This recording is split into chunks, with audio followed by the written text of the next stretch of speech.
in the 10th plan period, the $500 billion was supposed to come 30% from private-public partnership and the rest from the public sector. That meant $150 billion coming from various types of public-private partnership and the rest coming from the public sector. In the 12th plan, out of the 1 trillion, our preliminary estimates, and these are preliminary because we haven't yet produced the approach document, preliminary estimates are that we would need to have 50% of it from public-private partnership. So the challenge really is that what was $150 billion in the 10th plan as public-private partnership, and actually we kind of slightly exceeded that. It was the public sector that fell short. This would have to go to $500 billion in the 11th plan. That is a huge increase. Many things will be necessary to make that possible. Obviously, the clarity of policy, obviously the enthusiasm that both the central government and the state governments show in pushing the policy, clearly the whole financing framework, certainly the global financial environment, definitely the issues of implementation of projects.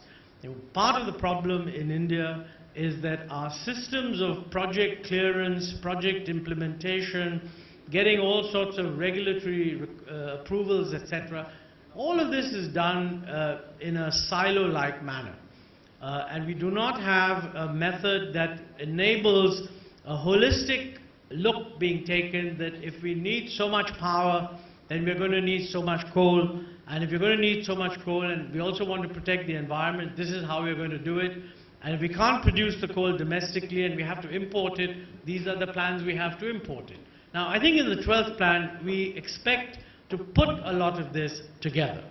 I mean, very roughly, I don't want to preempt what Shindeji will say. I'm sure he'll tell you about the power sector. It's a very important part of infrastructure.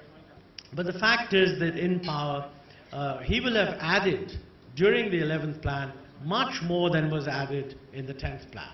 It would be short of the target that he had set, but it would be a huge increase from the previous period.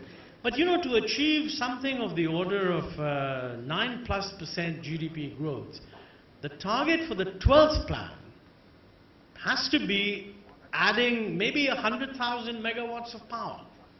Now, some of that will be hydro and some of that may be non-conventional, but a lot of that will be thermal. And whatever the number of megawatts thermal, you can multiply by 5 million tons per megawatt, and you will get some idea, per 1,000 megawatt, and you get some idea of the extra amount of coal needed. So we need to be able to plan to increase the domestic or imported coal consumption by that amount. And I think in the 12th plan we want to put these things together, because what is happening right now is that these numbers are becoming very large. I mean, for example, given the constraints on domestic coal production, if we are to add the sorts of power capacity that we're talking about, then we may need to import by the end of the 12th plan period something of the order of 250 million tons of coal. Now, to import 250 million tons of coal by 2017, there has to be port handling capacity to take that 250 million tons of coal, and those are decisions that have to be done now, and each of these decisions require different ministries to take action, different regulatory systems to give clearance. And I think probably the experience of the 11th plan is that, you know, our systems are pretty good if the economy is growing at 6 and 7%. But if it's going to grow that rapidly, then the scale at which things have to be done and approved immediately becomes magnified. Now, I think one of the reasons why we probably did less in the 11th plan, certainly did less than we would have liked, is that we hadn't quite got a sense of how difficult things get if you don't anticipate the need to put in place mechanisms of coordination. And I think the test in the 12th plan will be, are we able to do that? I don't see any reason why we can't.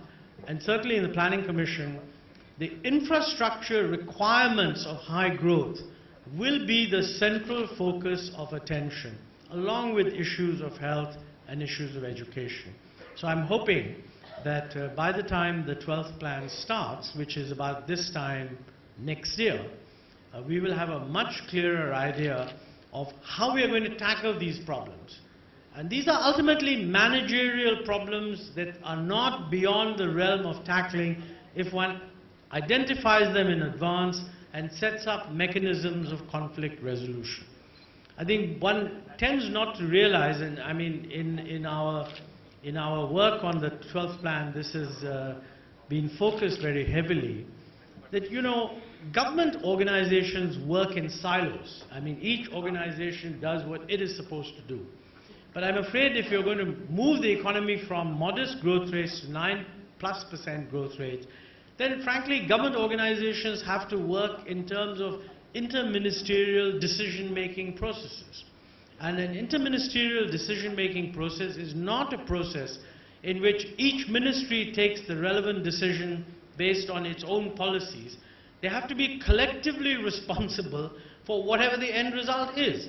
And let me say, I'm not forcing any one body to do something different. We just have to have a collective view.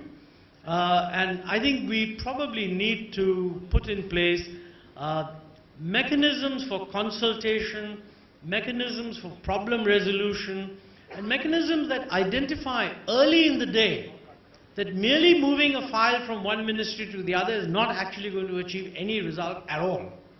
And I think the test of the 12th plan, as far as infrastructure is concerned, to my mind, is whether the government is able to put in place a managerial system for handling these problems which is significantly different from what we did in the 11th plan.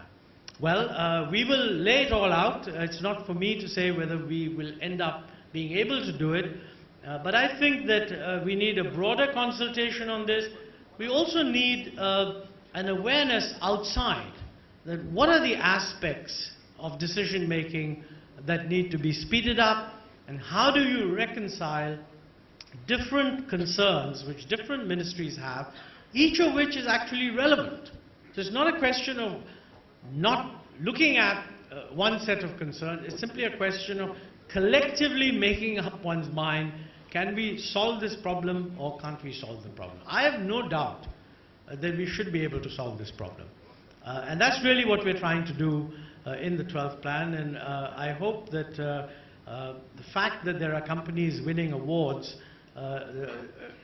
proves that there are people out there who are delivering, and I've no doubt that the experience we get from them and even the suggestions we get from them are really going to be very useful in trying to devise solutions. I want to put in, since it's normal on these occasions to put in an advertisement for whatever organization you work for, I want to put in the advertisement that for the Planning Commission, if you go to our website, you will see a little box saying approach to the 12th plan that will also link up with Facebook, and we are inviting comments from people. So those of you who are worried about infrastructure, please go to the website, and those of you having heard me speak, if you think there's something I said which is missing an important point, or if there's something in your experience that you want us to take note of, I suggest you go to our website and give us your suggestions. I'm told as of last week, we've had about 30,000 visitors to the website, and if you count in terms of the number of hits or in terms of clicks on different things that they've done, it comes to 13 lakh. And we've received a very large number of suggestions. Some of them are frivolous and rude, but actually many of them are very substantive. So we're looking forward to getting this feedback from all of you. Well, thank you for inviting me.